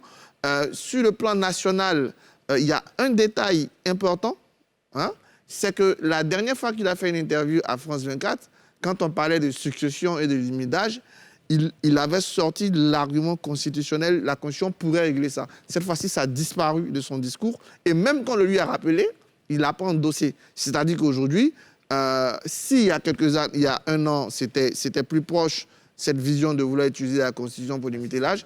Oui, il y a 1 an, mais là, il n'a pas... Là, il n'a pas... Vous avez terminé, Arthur Docteur Aguil, allez-y. Moi, ce que je veux dire, c'est que je souscris totalement à la grande notion de vaste hypocrisie, et on le démontre sociologiquement par les systèmes de consommation. L'Afrique, et je peux dire même, a toujours été dans une consommation écologique. C'est ce qu'ils ont appelé la fameuse économie de subsistance. Juste préserver le strict minimum pour la génération et laisser le reste aux autres. C'est au nom d'un modèle d'économie, d'économisme, de développement, de croissance qu'ils ont tout détruit. Aujourd'hui, les chiffres sont clairs. Que la Chine arrive simplement au niveau de consommation d'il y a 100 ans de l'Europe et il n'y a plus une seule source d'énergie pour quelqu'un. Je veux dire que c'est ceux qui ont le plus détruit la planète qui ne veulent pas renoncer à leur système de consommation qui est tout productiviste. On produit pour 50 ans. Et qui espèrent que l'Afrique fasse le plus grand effort. Voyez-vous, mais il y a quelque chose qui est... Parce que ne parlons pas de solidarité à plusieurs vitesses. Il y a des gens qui décrètent la solidarité, qui vivent au-dessus de la solidarité et qui demandent à ceux qui n'en ont jamais profité, et alors qu'ils ont érodé tous les mécanismes sociaux de base des uns et des autres. Parce que c'était ça qui était en jeu dans la colonisation. C'est-à-dire tout ce dont on n'a pas besoin pourvu qu'on puisse accumuler. On ne peut pas avoir fait tout un développement sur que de l'accumulation, parce que ça a été ça le principe de base. Et aujourd'hui, qu'on se rende compte que parce que c'est ceux qui ont le plus pollué qui doivent être les plus soumis, comme il le dit, qui doivent être le plus soumis à la pression de réparation. Et je pense que ça, c'est une règle que les Occidentaux nous ont toujours dit qui est automatique, que toute faute, article 1382 de la responsabilité, 1382, 1383 et 1384. Alors, on ne peut pas dire, on connaît les fauteurs de troubles, on connaît ceux qui ont dégradé l'environnement, et maintenant, de manière solidaire, mais qui pèserait peut-être même plus sur ceux qui ont le moins détruit, de régler. Et je pense qu'il a raison de faire preuve de fermeté là-dessus, parce qu'à un moment donné, nous subissons plus ces effets-là. Regardez, aujourd'hui, il pleut à Abidjan, des pluies qui n'ont rien à voir, absolument rien à voir avec la période. Et avec tout ce que cela peut constituer comme conséquence. Guillaume ? Oui, bon, moi, j'ai un petit souci avec... alors, donc, qu'est-ce qu'on fait? Comme ils ont détruit, nous aussi, détruisons. Et puis, bon, on meurt. Mais qui a dit ça? Ah oui, mais c'est Docteur... C'est Guillaume qui a la parole, attention. Mais Guillaume, qui l'a dit? Mais c'est le docteur. Aucunement. Ah, mais si. Non, aucunement. Moi, ce que j'ai entendu dans le développement qu'il a fait... Non, s'il vous plaît, monsieur, on est là pour se comprendre. Ce que j'ai compris dans ce que docteur il expliquait, c'est que ceux qui ont contribué à polluer la planète devraient moins mettre la pression sur l'Afrique qui, elle, n'a pas été grande pollueuse. Bon, ok. Moins mettre la pression. Voilà l'idée. Oui. On est bien d'accord. D'abord, la question, je crois que le président a donné une réponse. Bon, il s'est énervé, alors que c'est un vrai problème. Mais il a répondu. Il s'est énervé parce qu'il s'agit du cacao. Et que c'est quand même une part importante de notre richesse. Moi, je crois que c'est un peu ça. Sinon, la question de la déforestation, c'est une question réelle qu'il faut poser. Alors, le mettre en rapport avec le cacao, peut-être ça a agacé, irrité le président. Mais on ne peut pas dire, si on veut faire des efforts pour sauver la planète, on est d'accord que les pollueurs doivent payer. C'est un principe qui est acquis depuis de longues années. Mais en même temps, nous qui subissons le plus les conséquences de ces changements climatiques, nous devons aussi apporter notre pierre à la construction d'un monde plus viable. Donc le président, il s'emporte parce qu'on parle de cacao et il voit que si, effectivement, bon, je pense que les Européens ne vont pas fermer le marché européen au cacao parce que les industries du chocolat vont disparaître. C'est ça aussi, c'est ça qui est la réalité. Mais le président a toujours réagi en économiste, en banquier. Il a vu que si on ne vend pas le cacao, on n'aura plus d'argent. Donc il s'est fâché. Mais je dis que la question de la déforestation est une réalité. On est tous d'accord là-dessus. Maintenant, le reste de l'interview. Bon, les amis ont parlé de la limitation d'âge, de sa succession, qui sont des questions. Le président est revenu sur... C'est le premier mandat de la Troisième République. Bon, ça m'a un peu surpris, parce que jusqu'à maintenant, il essayait d'éviter. Hein, mais là, il a repris les propos de ses lieutenants. Donc, un deuxième mandat. Donc, ça m'inquiète. Moi qui suis militant du départ de trois elders, mais je pense qu'il a laissé aussi entrevoir qu'il souhaitait que les Ivoiriens élisent plus jeunes que lui. Moi, je voulais retenir ce côté plutôt positif. Et il a dit aussi qu'il a une demi-douzaine de présidentiables. Il faut s'en réjouir. De telle sorte que, vraiment, on puisse encourager cette demi-douzaine à prendre, à donner de la voix pour qu'en 2025, on ait non seulement une transmission pacifique des élections vraiment calmes avec le retrait des trois anciens. Sinon, sur le reste, nos confrères n'ont pas aussi interrogé le président sur la question de la cherté de la vie, qui est une réalité aujourd'hui. Les prix flambent, etc. Bon, je suppose qu'ils ont préparé l'interview depuis Paris, donc les réalités actuelles de la Côte d'Ivoire n'ont pas pu l'intégrer. Alors, sur cette question, j'aimerais vous rassurer, tous nos téléspectateurs. Jeudi, dans Sans Réserve, nous recevrons la présidente du Comité national de lutte contre la vie chère en Côte d'Ivoire. Et j'ai pu vous assurer qu'on va lui poser toutes les questions pour comprendre pourquoi il y a cette hausse sur les denrées de première nécessité en Côte d'Ivoire. Docteur Hill, rapidement. Merci beaucoup pour la clarification, parce que j'aimerais que peut-être chacun puisse assumer ses propos. Parce que nous, par méthodologie, on procède par l'analyse automatique du discours. Moi, ce que j'ai cru comprendre du message du chef de l'État, du président, il a été clair. C'est en termes de donner des leçons et en termes de ce que chacun prenne sa part ça qui n'a rien à voir avec négliger ou ne pas reconnaître l'ampleur du phénomène. C'est deux choses. Lui s'est prononcé sur le fait que toujours ce sont les mêmes qui donnent les leçons sur les parties les plus fragiles des autres en évitant de véritablement non seulement aller jusqu'au bout de leurs paroles par des financements et des soutiens, et que de ce point de vue-là, il faut qu'on en parle. Moi, c'est ce que j'ai pu comprendre directement de son discours. Et c'est ce que j'ai repris. Et ce n'est pas d'aujourd'hui, ça fait au moins 30 ans, 40 ans qu'on est toujours face aux mêmes réalités. Quand la Chine se met là, les États-Unis, eux, ils sont toujours au-dessus de ce qui se passe. Et c'est eux qui font la pluie et le beau temps. Et quand on regarde, ce sont les plus gros pollueurs. Et je pense qu'à un moment donné, il a raison d'être ferme, de dire que même si nous n'ignorons pas le phénomène, même si nous sommes les plus fragiles, il nous appartient quand même de reconnaître que nous ne sommes pas les grands pollueurs et que c'est à chacun de faire aussi sa part. Je voulais vous remercier pour la clarification. Arthur ? D'accord, cette version, elle est plus intéressante que la première. Plus compatible. Parce que la première, franchement, j'avais peur. Mais moi, ce que je veux dire, c'est qu'il y a des questions sur lesquelles on doit sortir de la logique d'affrontement ou de la logique du jugement. La question climatique aujourd'hui, la question du développement durable est une question d'humanité. Une question d'humanité face à laquelle on aura tous nos responsabilités. Et je suis bien d'accord. D'ailleurs, il faut financer la transition écologique. Et c'est ce que j'ai dit. Quand vous écoutez l'interview du président, moi, je dis que c'est la partie où on menace en termes de loi qu'il a énervé. Sinon, à la fin, il a dit, oui, il faut qu'on discute ensemble, qu'on trouve ensemble des solutions. Et d'ailleurs, je reviens sur le modèle de développement. Je suis tout à fait d'accord avec vous. On est passé d'une agriculture de subsistance à une agriculture productiviste. Et aujourd'hui, est-ce que c'est comme ça qu'on doit continuer ? Non. C'est ça la question qu'on doit se poser. Aujourd'hui, quand on ne continue pas comme ça, comment ceux qui ont produit pendant des années nous aident à compenser le gap? Voici des questions qu'on doit poser. Mais on ne peut pas rejeter du revers de la main quelque chose qui est si fort, qui marque tant notre humanité. Aujourd'hui, nous sommes la génération qui a plus de devoirs en termes de durabilité de notre planète, de modification de nos comportements et de mise en place d'une nouvelle forme de développement qui doit être loin de ce développement productiviste, capitaliste qui gagne au monde d'aujourd'hui. Avant de passer au carton de la semaine, André Silver, réaction ? Oui, rapidement. Tout à l'heure, tu semblais dire que le président Alassane Ouattara n'était pas revenu sur la possibilité pour la constitution de... Enfin, la Constitution qui lui permettrait de se représenter si il a encore évoqué dans l'interview. Oui.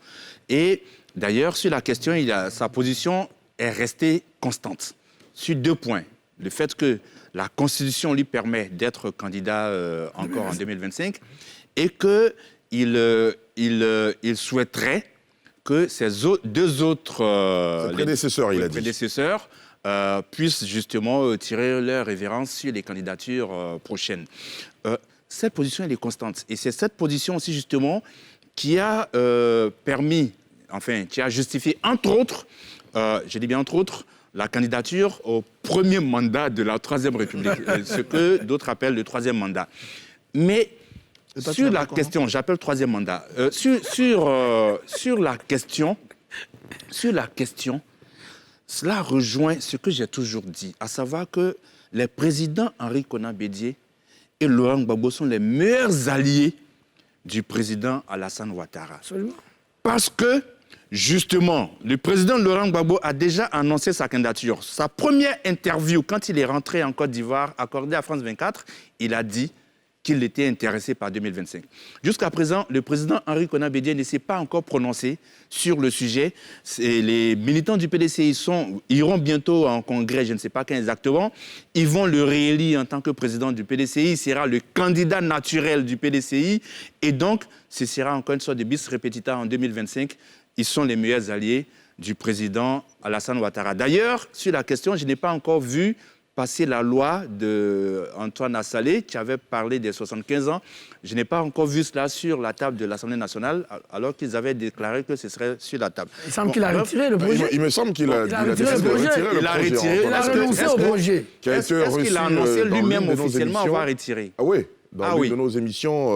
Non, il a renoncé. Exactement, il a renoncé. Il a expliqué pourquoi? Alors, moi, je n'ai pas suivi l'émission, mais je sais qu'il est passé pour en parler. Ah oui. De toute façon, comme il est fréquent sur ce plateau, on aura l'occasion de lui poser la question. Il nous a fait rêver alors. Non, moi, ce que je veux dire, au-delà de... Tu as été pris à défaut? Allez-y. Au-delà de tout ce que je l'ai dit, c'est que, là, je suis d'accord avec Guillaume, quelqu'un qui espérait que cette interview lui dise le président Alassane Ouattara, à la fin de sa carrière politique, où il ne se présentera pas en 2025, il n'est pas rassuré. Pour deux choses, parce qu'il a clairement dit, je suis au premier mandat de la Deuxième République, donc ça veut dire que le maire reste un deuxième mandat. Il a dit, je souhaite, il n'a pas pris d'engagement ferme. Et donc, je veux dire, aujourd'hui, plus que jamais, il faut considérer que le président Alassane Ouattara a la possibilité, pense aussi, ça dépendra peut-être des autres. Mais de toute façon, moi, je le dis, je souhaite qu'ils se retirent tous les trois, mais je ne souhaite pas que ce soit imposé par la Constitution, parce qu'on ne peut pas condamner tous les plus de 75 ans. La position a évolué. Non, c'est un truc. Il a mis un peu de Niamakou On vous a bien compris, monsieur. Que je bois toujours. Nous sommes au terme de cette émission. Merci à vous, docteur Hill, Arthur Banga, André Silver-Conan, Guillaume Bateau. Il n'y a pas de carton. Alors, bon, on a fait tout à l'heure. Rapidement. Carton André Silver, rouge. vous voulez réagir par rapport à l'élection du nouveau maire de Boisflé? Oui, carton rouge, justement, au député Issaka Koné, qui dit Chico, dont deux partisans ont tenté un coup d'État électoral à Boisflé. Carton rouge. Voilà, carton rouge aussi, vous avez dit, heureusement que le ministère, vous allez en parler, mais le ministère du Commerce doit s'attaquer à la question de la vie chère. Et puis, carton vert, je suis très content de l'action de Koné Dossondi, qui se comporte aujourd'hui comme voilà, justement un champion national qui vient d'ouvrir une cimenterie. Ce sont des initiatives à encourager. Ben, voilà. Alors, je veux rebondir sur ce carton rouge adressé à la rédaction de NCI, parce que nous sommes fatigués de voir toujours les mêmes têtes sur le plateau. C'est un commentaire d'un certain... Ça fait plus d'un mois que je ne suis pas venu Côte d'Ivoire. J'aimerais vous inviter, monsieur, à venir sur ce plateau, faire le débat sur toutes ces questions qui concernent la vie de la nation. Les débatteurs qui viennent, qui répondent à nos invitations, on en cherche. Les débatteurs qui se débinent à la dernière minute, il y en a toujours. Donc nous aussi, on veut varier les débatteurs sur ce plateau. C'est notre souhait le plus absolu. Un autre carton, monsieur Arthur? Moi, j'ai deux cartons verts, disons trois cartons verts. Le premier carton vert, c'est à la SEC d'Abidjan, qui vient de remporter sa première très belle victoire de 3-1. Et malheureusement, c'est une victoire en Coupe de la CAF, c'est pas une victoire en deuxième division, j'insiste. Exactement. En troisième, peut-être. Il y en a qui sont vers la troisième division. Ça, c'est un coup. Mon deuxième carton vert, je le donne au secrétaire général de la présidence, le ministre Issa Aboudraman, parce que j'ai un collègue qui est à Port-Boué, qui m'a dit que le ministre est passé partager son expérience, son vécu d'élève avec les élèves. Il a fait à Koumassi aussi. Et ça a été repris, les élèves en parlent dans la cour de récréation. Donc je pense que c'est des exemples à tirer. Et mon troisième carton, c'est à notre invité spécial, Jean-Christophe Béliard, qui a accepté de venir ici et de répondre à nos questions. Et moi, je trouve que ça doit inciter d'autres ambassadeurs à venir sur ce plateau. Le dimanche prochain, on essaiera encore une fois d'avoir l'ambassadeur du Mali en Côte d'Ivoire. Et s'il accepte notre invitation, évidemment, on sera très heureux. Ou de la Russie. Ou de la Russie, par exemple, de venir sur ce plateau pour faire le débat. Messieurs, merci d'être venus. Merci à vous, chers téléspectateurs et internautes, d'avoir suivi cette émission. Rendez-vous dimanche prochain. Déjà, moi, je vous retrouve demain dans NCI News à 19h50 sur la nouvelle chaîne ivoirienne. Excellente soirée.